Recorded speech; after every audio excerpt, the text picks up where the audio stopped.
TunePocket.com. ચાલો છોકરાઓ, આપણે આગળ વધીએ. આજનો જે ટોપિક છે, ટોપિક તમને થોડોક બોરિંગ લાગશે. બોરિંગ એટલા માટે કે સમજવાનું કંઈક છે નથી એમાં. જે બી છે તે શું કરવું પડશે? એક્સેપ્ટ કરવું પડશે. ક્લિયર? તો જે આપણો લાસ્ટ ટોપિક, જે ચેપ્ટરનો જે છેલ્લો પોઈન્ટ છે, પોલી હેલોજન સંયોજનો. તો આ જે પોલી હેલોજન સંયોજનો છે જેમાં લગભગ 5 પોઈન્ટ લગભગ તમને આપેલા છે, સોરી 6 પોઈન્ટ આપેલા છે. પછી 6 પોઈન્ટ છે, જે વસ્તુ આપેલું છે તે આપણે શું કરવું પડશે? એક્સેપ્ટ કરીને, મેમરાઇઝ કરીને આગળ વધવું પડશે, કારણ કે એમાં સમજવા જેવું કંઈ છે નથી. તમે જેટલું આમાં યાદ રાખશો એટલું કામ લાગશે, કારણ કે આના મોટે ભાગે એમસીક્યુમાં નીકળતા હોય છે. થિયરિટિકલ લગભગ બહુ ક્વેશ્ચન તમને આમાં જોવા મળતા નથી. જે બી પોઈન્ટ આવશે એ સમાવશે, તમને એમસીક્યુની દ્રષ્ટિએ આવશે. તો માટે આ તમારી ઉપર છે કે તમે એને કેટલું યાદ કરો, કેટલું મેમરાઇઝ કરો, કેટલા પોઈન્ટ યાદ રાખશો, એ તમારા દિમાગ ઉપર છે. એમાં હું તમારી બહુ કંઈક હેલ્પ આમાં કરી શકતો નથી. તેમ છતાં બી આપણે શું કરીશું? અને સમજવાનો પ્રયત્ન કરીશું. જે વસ્તુ છે તેને થોડુંક યાદ રાખીએ. ચાલો, તો આજે આપણે ચેપ્ટરને આ કમ્પ્લીટ કરીશું. છેલ્લો પોઈન્ટ છે આપણો પોલી હેલોજન સંયોજનો. પોલી હેલોજન સંયોજનો ટોપિક છે આપણો પોલી હેલોજન સંયોજનો. તો સૌથી પહેલા પોલી હેલોજન સંયોજનો કોને કહેવાશે?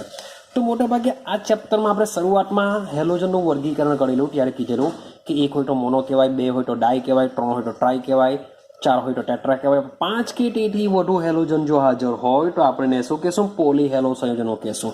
પરંતુ આને સમજવા માટે આપણે આમાં એટલું યાદ રાખવાનું કે એક કરતા વધુ હેલોજન આવેલો હોય તો એને કહેશું આપણે પોલી હેલોજન સંયોજનો. કેમ? કારણ કે આપણે ચેપ્ટરમાં જે બી વસ્તુ ભણીને આવ્યા, જે બી રિએક્શન ભણીને આવ્યા, ગુણધર્મ સમજીને આવ્યા, એ બધામાં શું હોય છે? એક જ હેલોજનનું એક્ઝામ્પલ લઈને આપણે બધું સમજેલું હતું. પણ હવે પોલી હેલોજન સંયોજનો માટે શું કરીશું? મોટે ભાગે તો 5 કે તેથી વધુ હોય તેને જ આપણે કહેશું. પરંતુ જે બધા સંયોજનો આપેલા છે એ સંયોજનોને સમજવા માટે આપણે એક કરતાં વધુ હેલોજન શબ્દનો ઉપયોગ કરીએ છીએ. હવે જે પોલી હેલોજન સંયોજનો છે એ તમે ઉદ્યોગો લઈ લો અથવા તો કૃષિ ક્ષેત્ર લઈ લો, તો આ બે ક્ષેત્રોમાં પોલી હેલોજન સંયોજનોનો ઉપયોગ ઘણો બધો વધારે થાય છે. ક્લિયર છે? તો આપણે સમજવાનો પ્રયત્ન કરીએ. ટોટલી થિયરિટિકલ છે, તો સમજજો. ચાલો, પહેલા પોલી હેલોજન સંયોજનની વાત કરીએ. એનું નામ છે ડાય ક્લોરોમિથેન. શું છે? ડાયક્લોરોમિથેન. હવે ડાયક્લોરોમિથેનનો મતલબ શું થાય? મિથેન એટલે કે એક જ કાર્બન. ડાયક્લોરો છે એવા 2 Cl2 હશે, તો વેલન્સી પૂરી કરવા માટે 2 હાઇડ્રોજન હશે, તે CCl2H2 ને કહેશું ડાયક્લોરોમિથેન. આ ડાયક્લોરોમિથેનનું બીજું પણ એક નામ આપવામાં આવેલું છે, મિથિલિન ક્લોરાઇડ. તો યાદ રાખો કે મિથિલિન ક્લોરાઇડ બી તમને આપી દેશે. મિથિલિન ક્લોરાઇડ યાદ રાખજો. નામ શું છે એનું? મિથિલિન ક્લોરાઇડ તમારે યાદ રાખવાનું છે. ચાલો, તો હવે જોજો એના ઉપયોગો. મોટે ભાગે અવબું યાદ રાખવાનું છે. તો આનો જે સૌથી વધારે જો ઉપયોગની વાત કરીએ તો સૌથી વધારે ઉપયોગ થાય છે એઝ અ દ્રાવક તરીકે. મીન્સ કે એનો બોઇલિંગ પોઈન્ટ કેવો હશે? લો હશે. લો હશે માટે જે દ્રાવક તરીકે ઉપયોગ થાય છે. ચાલો, ત્યાર પછી રંગ ઇન્ડસ્ટ્રીમાં રંગને દૂર કરવા માટે વપરાય છે. તમારે જો પેઇન્ટ લાગેલો એને દૂર કરવું હોય તો એ પણ વપરાશે. ચાલો, ત્યાર પછી વાત કરીએ ભાઈ, ધાતુની સફાઈ માટે બી ઉપયોગી છે. ધાતુની સફાઈ કરવા માટે પણ આનો ઉપયોગ થાય છે. ક્લિયર છે? ચાલો આગળ જોઈએ. હવે આનો ઉપયોગ તો કરીએ છીએ. આનો ઉપયોગ કરવાથી શું ફાયદો? આટો થાય છે કે એઝ અ દ્રાવક તરીકે રંગને દૂર થઈ જશે, ધાતુ બી સાફ થઈ જશે, પણ શું મનુષ્યને એની કોઈ અસર થશે? મીન્સ કે મનુષ્ય માટે શું હેઝાર્ડસ છે, ઝેરી છે? તો સમજીએ કે જે મિથિલિન ડાયક્લોરાઇડ છે એ મિથિલિન ડાયક્લોરાઇડ મનુષ્યના ચેતાતંત્રને નુકસાન કરે છે. ભાઈ બની જશો ગજની. શું બની જશો? ગજની બની જશો. મીન્સ કે મનુષ્યના ચેતાતંત્રને એટલે મીન્સ કે તમારી મેમરાઇઝ શક્તિને એની પર ઇફેક્ટ થઈ જશે. માટે તમારે લોકોએ મિથિલિન ડાયક્લોરાઇડથી દૂર જ રહેવાનું ભાઈ. ક્લિયર છે? ચાલો હવે જોજો ભાઈ, એની થોડી માત્રા લઈએ, વધારે માત્રાની પણ થોડી માત્રા બી જો હવામાં હોય અને એ જો આપણા સંપર્કમાં આવે કે દ્રાવક તરીકે મેં કીધેલું છે કે લો બોઇલિંગ પોઈન્ટ હશે, મીન્સ કે વાયુ સ્વરૂપમાં વધારે જોવા મળશે, તો એની થોડી માત્રા પણ આપણા સંપર્કમાં જો આવે તો શ્રવણ અને દ્રશ્ય ક્ષમતામાં પણ પ્રોબ્લેમ થાય છે. મીન્સ કે સાંભળવામાં પણ પ્રોબ્લેમ થશે અને સાથે સાથે જોવામાં પણ પ્રોબ્લેમ થશે. કે થાય છે થોડી માત્રા પણ મીન્સ કે એની નુકસાન કરી નાખશે.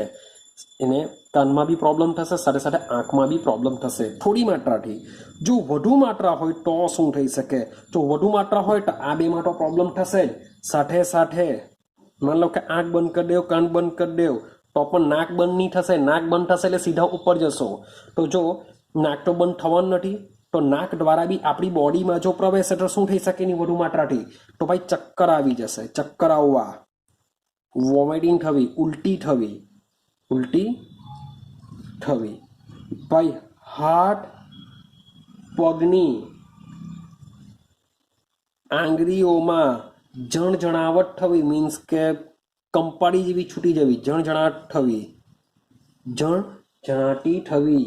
ચાલો, અથવા તો ખૂબ જ જડતા થાય, એટલે કે એકદમ જ કઠણ બની જશે, આપણે વાળી બી નહીં શકીએ એવું તમારી હાલત થઈ જશે. ક્લિયર થાય છે?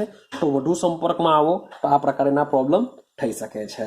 ચાલો હવે માની લઈએ કે વધુ માત્રા હોય કે ઓછી માત્રા હોય, પણ મનુષ્યની ત્વચાની વાત કરીએ, જો ત્વચાના સંપર્કમાં આવે તો શું થાય? તો ત્વચાના જો સીધા સંપર્કમાં આવે તો તીવ્ર બળતરા થાય. શું થશે? તીવ્ર બળતરા થાય છે. તથા જે ત્વચા છે, ત્વચા કેવી બની જાય છે? લાલ બની જાય છે. ક્લિયર? ત્વચા લાલ બની જાય છે. અને આંખના સંપર્કમાં આવે તો આંખ પણ કેવી બને છે? લાલ ધૂમ બની જાય છે. આ લાલ ધૂમ ક્યારે બનશે? તો જો તમારો ડાયક્લોરોમિથેન જો આંખના સંપર્કમાં આવે તો આંખમાં રહેલી જે કોનિયા છે એ કોનિયાને નુકસાન પહોંચાડે છે. માટે આંખ તમારી લાલ ધૂમ દેખાય છે, લાલ કલરની આખી થઈ જતી હોય છે, બીકોઝ ઓફ ડાયક્લોરોમિથેન. તો ડાયક્લોરોમિથેનની અંદર આટલી વસ્તુ તમારે શું કરવી પડશે? મેમરાઇઝ કરવી પડશે. રેડી છે? ચાલો વાત કરીએ બીજું. મીન્સ કે એટલા માટે હું કંઈ હેલ્પ નહીં કરી શકું, કારણ કે જે બી વસ્તુ આપેલી છે એ તમારે શું કરવી પડશે? થોડી એક્સેપ્ટ કરવી પડશે. ચલો વાત કરીએ હવે ડાય પરથી ટ્રાય ક્લોરોમિથેનની વાત કરીએ. તો ટ્રાયક્લોરોમિથેનનો મતલબ શું થાય? CHCl3. ભાઈ આ તો નામ સાંભળેલું હશે તમે. એને કહેવામાં આવે છે ક્લોરોફોર્મ. ક્લિયર છે ને? શું કહેશું? ક્લોરોફોર્મ. ખૂબ જ ફેમસ નામ, ક્લોરોફોર્મ. ચાલો ભાઈ, તમને આઈડિયા આવી ગયો હશે ક્લોરોફોર્મનું કામ શું. ક્લોરોફોર્મનું એક જ કામ તમે કહી દેશો સર નિશ્ચેતક તરીકે. નિશ્ચેતક કેમેસ્ટ્રીનો શબ્દ છે, એટલે મેડિકલ શબ્દ કહેવાશે. આપણે દેશી ભાષામાં કહીએ બેભાન કરવા માટે. તો એકચ્યુઅલી નિશ્ચેતક જે અને એનેસ્થેસિયા કહેવાય, ઇંગ્લિશમાં શું કહેવાય? એનેસ્થેસિયા. તો જે એનેસ્થેસિયા હોય છે તેના બી બે પ્રકાર પડે છે. એક એનેસ્થેસિયા એવો હોય છે કે જે આખી બોડીને એનેસ્થેસિયા કરશે. મીન્સ કે ખાલી આ ક્લોરોફોર્મ બી એવો જ છે. તમે ક્લોરોફોર્મ આપશો તો આખી બોડી તમારી બેભાન થઈ જશે. પણ એવા કેટલા બધા બીજો એક ભાગ પડે છે કે જે અમુક ચોક્કસ પર્ટિક્યુલર ભાગને બેભાન કરે. માનો કે તમારા પગનું ઓપરેશન હોય તો પગને બેભાન કરવા માટે એક ઇન્જેક્શન મૂકવામાં આવશે, જેનાથી માત્ર ને માત્ર પગમાં જ પ્રોબ્લેમ થશે, તમારા ઉપરના ભાગમાં કોઈ બી પ્રોબ્લેમ થતું નથી. મારે જે એનેસ્થેસિયા હોય છે બે ભાગ પડે છે. ક્લિયર છે? એ બધું તમે જેમ જેમ ઉપર જશો, કેમેસ્ટ્રી જો લેશો ને ઉપર જશો તો આ બધી વસ્તુ તમને શીખવા મળશે. બાયોલોજીવાને ખાસ જો MBBSમાં જવા માંગે તો. હવે જે ક્લોરોફોર્મ છે એ આખી બોડીને બેભાન કરે છે, પણ એની બી કેટલી હોય છે, ઘણી બધી સાઈડ ઇફેક્ટ છે, માટે એ હમણાં ઉપયોગ થતો નથી. તો સમજીએ ક્લોરોફોર્મ બીજું શું ઉપયોગી છે એને પહેલા સમજતા જઈએ. ચાલો, તો ક્લોરોફોર્મનો જે મુખ્ય ઉપયોગ છે એ મુખ્ય ઉપયોગ છે, સમજો ચરબી, આલ્કેલોઇડ, આયોડીન અને આર અને સોરી ફોર ધેટ પદાર્થના દ્રાવક તરીકે, કે ચરબી, આલ્કેલોઇડ, આયોડીન અને અન્ય પદાર્થોને દ્રાવક માટે, મીન્સ કે તમારે આયોડીનને દ્રાવ્ય કરવું હોય તો ક્લોરોફોર્મ લઈ લો, આલ્કેલોઇડને દ્રાવ્ય કરવું હોય તો ક્લોરોફોર્મ લઈ લો, ચરબીને દ્રાવ્ય કરવી હોય તો શું લેવું પડશે? ક્લોરોફોર્મ લેવું પડશે. એટલે જેનું બહુ વજન વધારે છે એટલે ક્લોરોફોર્મ લઈ લો, એટલે સીધા મગજમારી જ નહીં વજન ઘટાડવાનું, સીધા ઉપર જ ચાલ્યા જશું આપણે, કારણ કે હેઝાર્ડસ છે. રેડી? શા માટે હેઝાર્ડસ છે સમજો. ચાલો, તો હાલમાં ક્લોરોફોર્મનો ઉપયોગ શું થાય છે? તો હાલમાં ક્લોરોફોર્મના ઉપયોગની વાત કરીએ તો એ ફિયોનના પ્રશીતક તરીકે તેનો ઉપયોગ થાય છે. ફિયોનને ઠંડો રાખવા માટે જે પ્રશીતક છે R22 ના ઉત્પાદનમાં ક્લોરોફોર્મ વપરાય છે. ક્લિયર છે? મેં તમને પહેલા જ વાત કરી કે પહેલાના સમયમાં તેનો ઉપયોગ શાના તરીકે થતો હતો? સર્જરીમાં નિશ્ચેતક તરીકે થતો હતો પહેલાના સમયમાં. હાલના સમયમાં ફિયોન પ્રશીતક R22 ના ઉત્પાદનમાં થાય છે, પરંતુ પહેલાના સમયમાં જે નિશ્ચેતક તરીકે ઉપયોગ થતો હતો તેમાં થતું શું હતું કે આ જે ક્લોરોફોર્મ છે એની બાષ્પ જો શ્વાસમાં જાય, જો નાક દ્વારા જો લેવામાં આવે તો ભાઈ એનાથી પણ ચેતાતંત્ર તમારું નિર્બળ બને છે. જો ક્લોરોફોર્મ જો શ્વાસમાં જાય તો શું થશે? ચેતાતંત્ર તમારું શું બને છે? નિર્બળ બને છે. લગભગ એક આંકડો આપવામાં આવ્યો છે કે જો 900 ભાગ તમારો ક્લોરોફોર્મ હોય, એ ક્લોરોફોર્મ કે જો 10 લાખ ભાગમાં, મીન્સ કે 10 લાખ મોલેક્યુલ જો હોય, ખાલી 10⁵ લખી દો, તો 10 લાખ ની અંદર જો 900મો ભાગ જો તમારો ક્લોરોફોર્મ ધરાવતી હવા હોય અને બહુ ઓછા સમયમાં જો આપણા શ્વાસમાં જાય તો શું થઈ શકે? ભાઈ ચક્કર આવી જશે, થાક લાગશે, ઓક્સિજનની ઉણપ હશે એટલે માથાનો શું થશે? દુખાવો થશે, તો વગેરે જેવી સમસ્યાઓ થઈ શકે છે. જો તમે લાંબા સમય સુધી ક્લોરોફોર્મના સંપર્કમાં જો રહો તો શું થઈ શકે? યકૃત છે અને કિડની બી ડેમેજ થઈ શકે છે, કિડનીને પણ નુકસાન પહોંચી શકે છે. ક્લિયર થાય છે? અને જે લોકો મીન્સ કે ફેક્ટરીમાં, ક્લોરોફોર્મની ફેક્ટરીમાં જો કામ કરતા હોય અને આ ક્લોરોફોર્મમાં જો મનુષ્યના કોઈ અંગો અથવા તો ભાગ અથવા ત્વચાના જો સંપર્કમાં વધારે પડતી જો ડૂબી રહેતી હોય તો ત્વચામાં શું પડી જશે? ઘા બી પડી જાય છે. મીન્સ કે વિચારો કેટલું ડેન્જર છે, કે એની બાષ્પ બી ડેન્જર છે, સાથે સાથે એના સંપર્કમાં આવતો જે વ્યક્તિ છે એની ત્વચા જો લાંબા સમય સુધી જો એના સંપર્કમાં રહેવામાં આવે તો ત્વચામાં બી શું પડી જાય છે? ઘા પડી જાય છે. ક્લિયર થાય છે? ચાલો, તો ક્લોરોફોર્મ છે, હવે વાત કરીએ, આ પોઈન્ટ તમારે યાદ રાખવાનો છે, CHCl3. જો ક્લોરોફોર્મ સૂર્યપ્રકાશની હાજરીમાં, યુવી રેઝ લખી દઉં છું ખાલી, સૂર્યપ્રકાશની હાજરીમાં શું કરશે? હવા દ્વારા ધીમે ધીમે ઓક્સિડેશન પામે છે. મીન્સ કે ક્લોરોફોર્મની બોટલ જો ખુલ્લી રાખું તો એ શું કરશે? હવાના સંપર્કમાં આવશે, સૂર્યપ્રકાશની હાજરીમાં બી હશે, તો એનું રૂપાંતર થઈ જાય છે ફોસ્જીન. યાદ રાખો, COCl2 અને કહેવાશે ફોસ્જીન. જે પણ ઝેરી છે એ પણ શું છે? આ ઝેરી છે. તો ક્લોરોફોર્મ હવાની હાજરીમાં હવા સાથે સૂર્યપ્રકાશની હાજરીમાં ઓક્સિડેશન થઈને ફોસ્જીનમાં રૂપાંતર પામે છે. અને માટે જ ક્લોરોફોર્મનો સંગ્રહ શામાં રાખવામાં આવે છે? ઘેરા રંગની કથ્થઈ બોટલમાં ભરવામાં આવે. આનું રીઝન તમને આઈડિયા આવતી હશે, કારણ કે કથ્થઈ રંગ શું કરશે? સૂર્યપ્રકાશનું વધારે રિફ્લેક્શન કરશે. રેડી છે? અને જ્યારે એનો ઉપયોગ કરવામાં આવે ત્યારે જ એનો ખોલવામાં આવે, બાકીનું બોટલ બંધ રાખવામાં આવે છે. કેમ? કારણ કે જો બંધ નહીં રાખીશું તો તો રૂપાંતર શામાં થઈ જશે? ફોસ્ફજીનમાં થઈ જાય છે, ફોસ્ફજીનમાં થઈ જતું હોય છે. ક્લિયર થાય છે?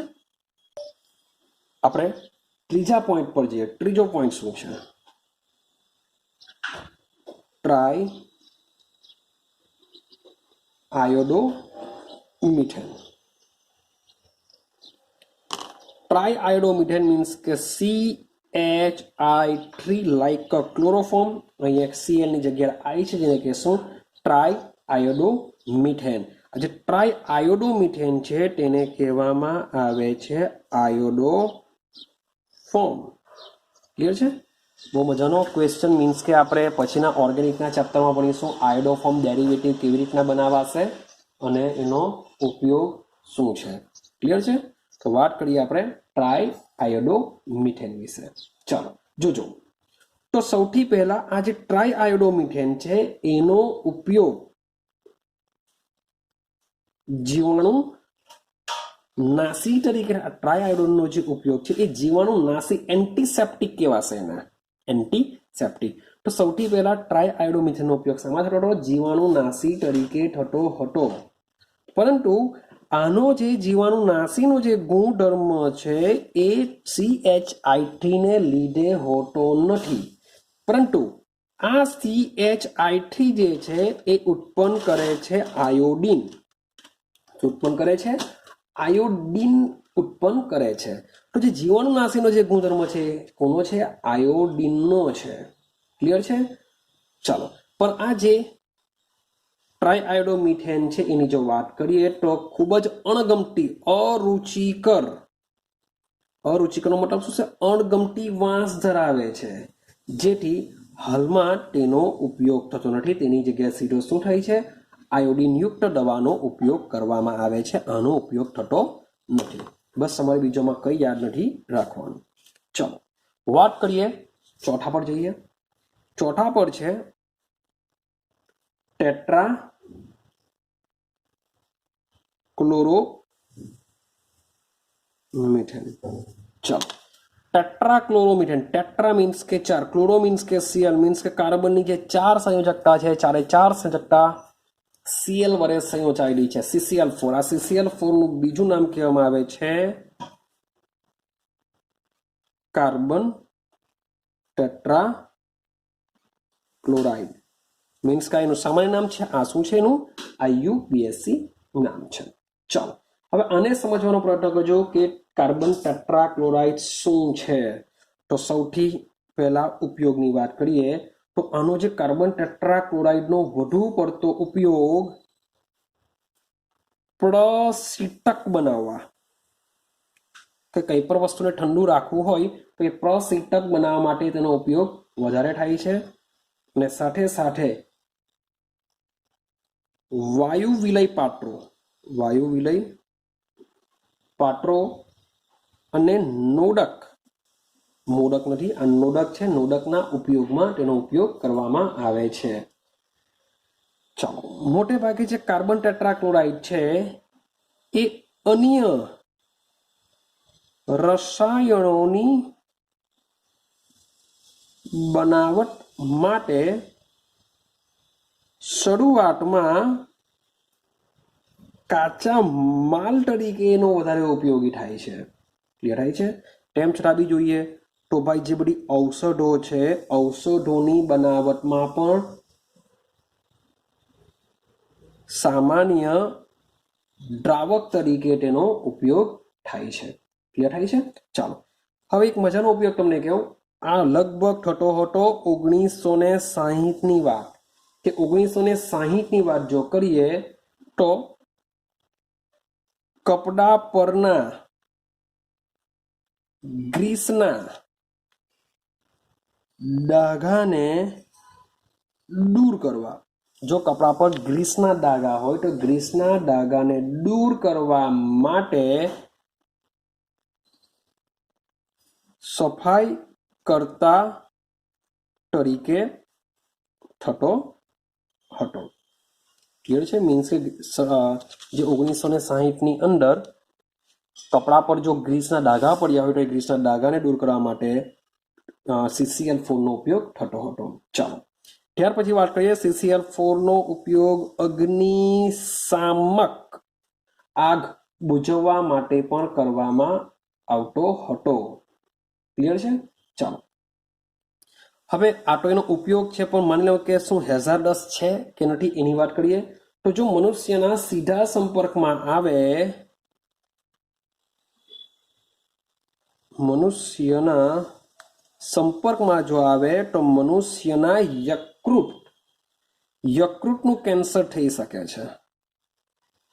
મનુષ્યનું શું થઈ શકે?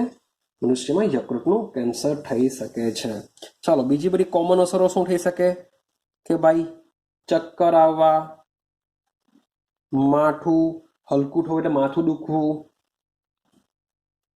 ઉબકા આવી, ઉલટી થવી વગેરે જેવી સમસ્યાઓ થાય છે. અને સાથે સાથે પેલા અગાડીના પોઈન્ટમાં, પેલા 3 પોઈન્ટમાં, સોરી ફોર 2 પોઈન્ટમાં વાત કરીને આવ્યા. ટ્રાય આયોડોમિથેનમાં તો કંઈ નથી યાદ રાખવાનું, એન્ટીસેપ્ટિક તરીકે જ ઉપયોગ થાય છે, અણગમતી વાસ છે. આ જે એન્ટીસેપ્ટિકનો ગુણધર્મ છે એ એમાંથી ઉત્પન્ન થતા આયોડિનને લીધે હોય છે, બસ બીજું કંઈ નથી એમાં. તો પેલા બેમાં આપણે વાત કરીને આવ્યા કે જે ચેતાકોષને નુકસાન પહોંચાડે, તો આ પણ કંઈ ભાઈ દૂર નથી કરતો. તો આ બી શું કરે છે? ચેતાકોષને અસર કરે છે. ક્લિયર છે? જો વધારે પડતી જો કાર્બન ટેટ્રાક્લોરાઇડની અસર હશે તો માણસ બેભાન પણ થઈ શકે છે, અથવા મૂર્છિત.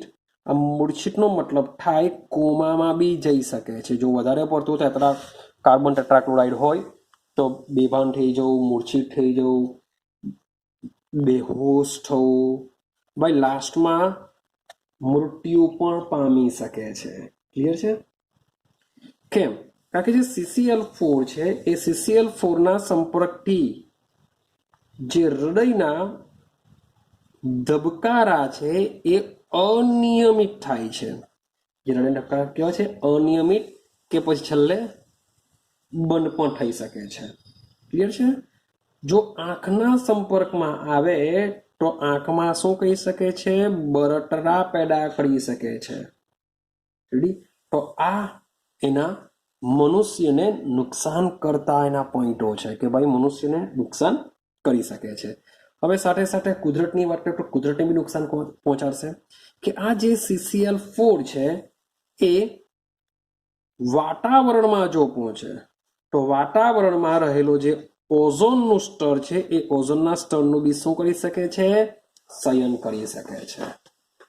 તો જે કાર્બન ટેટ્રાક્લોરાઇડ છે, કાર્બન ટેટ્રાક્લોરાઇડ કેવો છે? ખૂબ જ વિચિત્ર છે, ખૂબ જ ડેન્જરિયસ છે એવું આપણે માની શકીએ છીએ. જો ઓઝોન સ્તરમાં ગાબડા પડે તો આપણે અગાડી 11 સાયન્સમાં ભણીને આવ્યા છે, યુવી રેસ શું કરશે? સીધા જ પૃથ્વી પર આવશે એના કિરણો અને મનુષ્યની ચામડી ઉપર પડશે, જેને લીધે ચામડીના કેન્સર થઈ શકે છે. જે જલીય જીવસૃષ્ટિ છે એને પણ નુકસાન થઈ શકે છે. તો એ બધી અસરો મીન્સ કે ઓઝોન સ્તરમાં ગાબડું પડવાને લીધે થઈ શકે છે. ક્લિયર છે? તો આ છે તમારો કાર્બન ટેટ્રાક્લોરાઇડ વિષય. ચાલો, હવે સમજો આપણે ચોથા પોઈન્ટની વાત કરીએ. ચોથો પોઈન્ટ શું છે? ચોથા પોઈન્ટને લેશું આપણે ફિયોન. ફિયોન શું છે? ફિયોન કોને કહેવાશે? તો ફિયોનનો મતલબ થાય કે જે મિથેન છે અને જે ઇથેન છે. મિથેન અને ઇથેનના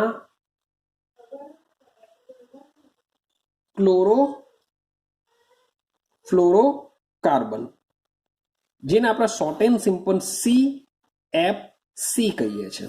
ક્લોરોફ્લોરોકાર્બન એટલે આ કાર્બન એવો હશે કે જેમાં મિથેન અને ઇથેન હશે.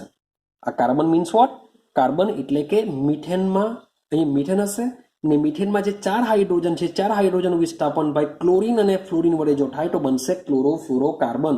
પણ જે ફિયોન છે, ફિયોન ખૂબ જ જુદા જુદા જાતના પ્રકારોમાં તમને જોવા મળે છે. તો શોર્ટ એન્ડ સિમ્પલ ફિયોનનો મતલબ શું થશે? ક્લોરોફ્લોરોકાર્બન, કે જેમાં જે કાર્બન છે એ મિથેન અથવા ઇથેન હોઈ શકે છે. ક્લિયર છે? ચાલો, તો આ બધાના સંયુક્ત રીતને આપણે ફિયોન તરીકે આપણે એને ઓળખીશું. તો ફિયોન સમજો, ફિયોન શું છે? તો સમજો એ ખૂબ જ અતિ અસ્થાયી સંયોજન છે. ક્લિયર છે? અને અપ્રતિક્રિયાત્મક છે ભાઈ, એને કોઈ ઇન્ટરેસ્ટ નથી કોઈની સાથે રિએક્શન કરવામાં, અપ્રતિક્રિયાત્મક હોય છે. સાથે સાથે બિનઝેરી છે, મીન્સ કે આપણે કોઈ પણ જાતની હાર્મફુલ અસર કરતો નથી. ક્લિયર થાય છે? ચાલો, અને આ જે ફિયોન છે એ સરળતાથી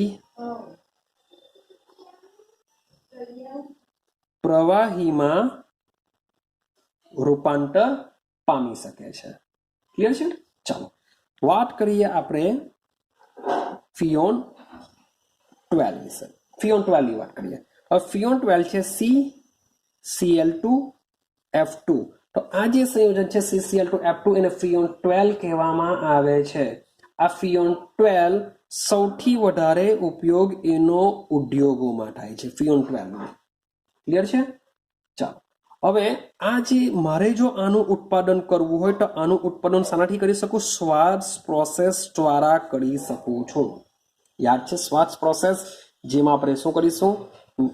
આપણે મિથાઇલ ક્લોરાઇડ અથવા બ્રોમાઇડની, મિથાઇલ ક્લોરાઇડ અથવા આલ્કાઇલ ક્લોરાઇડ અથવા આલ્કાઇલ બ્રોમાઇડની ધાતુના ફ્લોરાઇડ સાથે રિએક્શન કરાવીશું.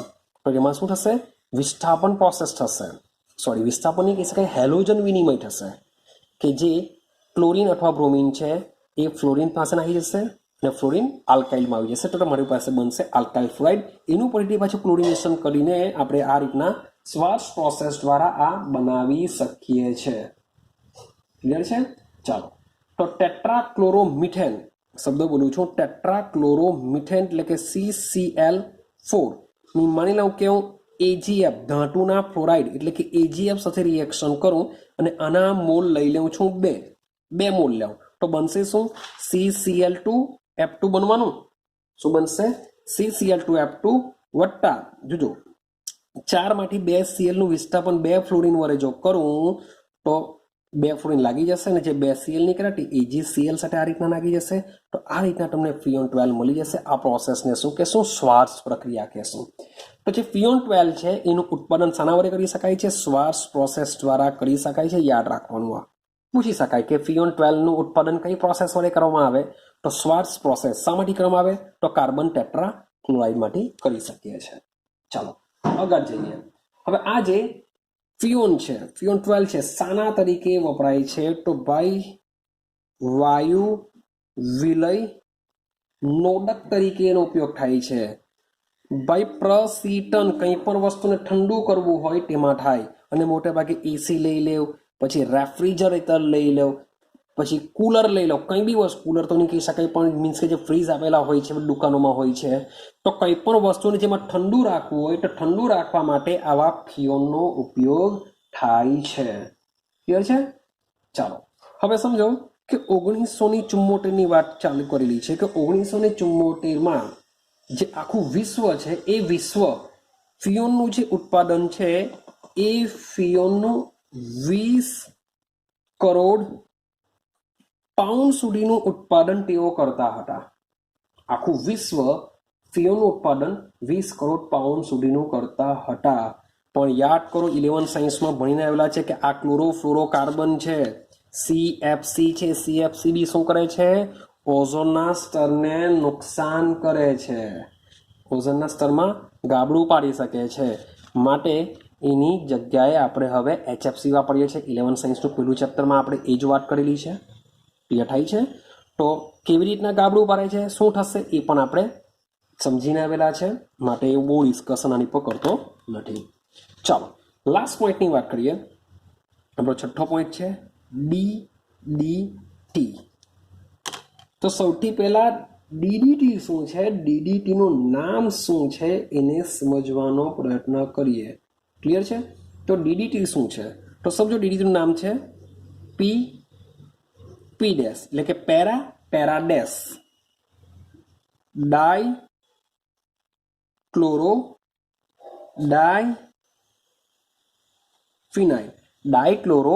ડાઈફિનાઇલ try chloro ethane.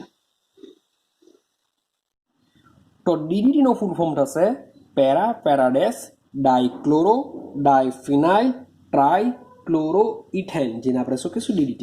હવે સ્ટ્રક્ચર બનાવવાનો પ્રયત્ન કરીએ. શું થશે સમજો. ઇથેન છે એટલે 1 અને 2 કાર્બન આવશે, 2 કાર્બન ઇથેન આવવાના. હવે ટ્રાઇક્લોરોઇથેન મીન્સ કે આ 2 કાર્બન માંથી 1 કાર્બન શું હશે? ટ્રાઇક્લોરો એટલે કે 3 Cl હશે. માની લો કે Cl Cl Cl trichloro. Para પેરાડેસ ડાઇક્લોરો, પેરા પેરાડેસ ડાઇક્લોરો ડાઇફિનાઇલ મીન્સ કે 2 બેન્ઝીન ચક્ર હશે ને પેરા પોઝિશન પર કોણ જોડાયેલા હશે? ડાઇક્લોરો જોડાયેલા હશે. એનો મતલબ એમ થશે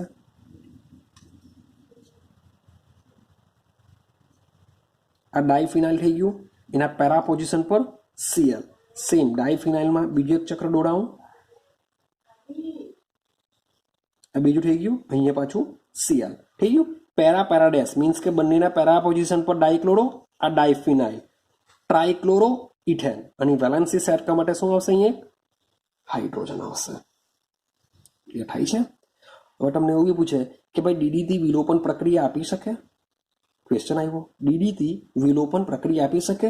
તો ભાઈ હેલોજન જે કાર્બન અલ્ફા કહેવાય અને બીટા કહેવાય, બીટા પર હાઇડ્રોજન છે તો માટે આપી શકે. આવા બી ક્વેશ્ચન મારા દિમાગમાં બી આવ્યો ભાઈ, એવો હોઈ શકે કે શું ડીડીટી વિલોપન પ્રક્રિયા આપી શકે? તો ભાઈ આપી શકે છે, થઈ શકે. અહીંયાથી Cl અહીંયાથી H ગાયબ થઈ શકે છે. ક્લિયર છે? ચાલો તો ડીડીટીને સમજવાનો પ્રયત્ન કરીએ. ડીડીટી શું છે? તો ડીડીટીનો સૌથી વધારે ઉપયોગ સૌપ્રથમ એઝ અ જંતુનાશક તરીકે થવાની શરૂઆત થઈ હતી. ડીડીટી શું છે? જંતુનાશક છે. અને આનો બનાવટ ઈસવીસન 1873 સૌથી પહેલા બનાવાયો હતો અને તેનો ઉપયોગ એઝ અ જંતુનાશક તરીકે થતો હતો.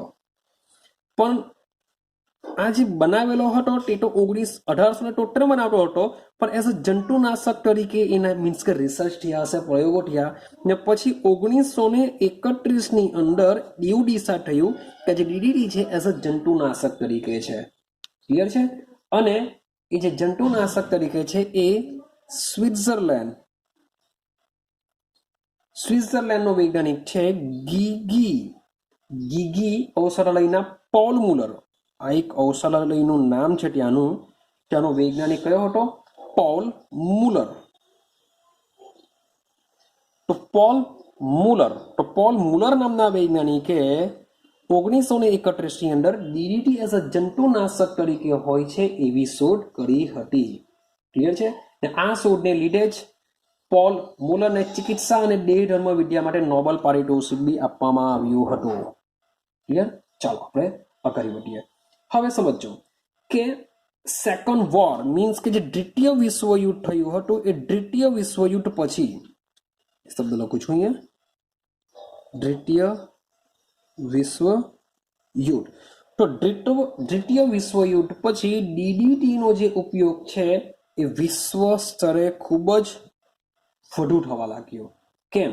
કારણ કે મોટે ભાગે જે મેલેરિયા ફેલાવનાર જે મચ્છરો છે એ મચ્છરો ઉપર ડીડીટી નો ઇફેક્ટ વધારે થતો હતો. અને સાથે સાથે ટાઇફસ નામના મચ્છરો હતા એ ટાઇફસ નામના જે જુઓ હતી એ જુઓનો નાશ કરવા માટે પણ આ ડીડીટી ખૂબ જ ઉપયોગી નીવડ્યું હતું, જેના દ્વારા આ જંતુઓ ખૂબ જ ઇઝીલી મળી જતા હતા. પરંતુ સમય જેમ જેમ આગળ વધ્યો તેમ તેમ આ લોકોની પ્રજાતિએ શું કર્યું?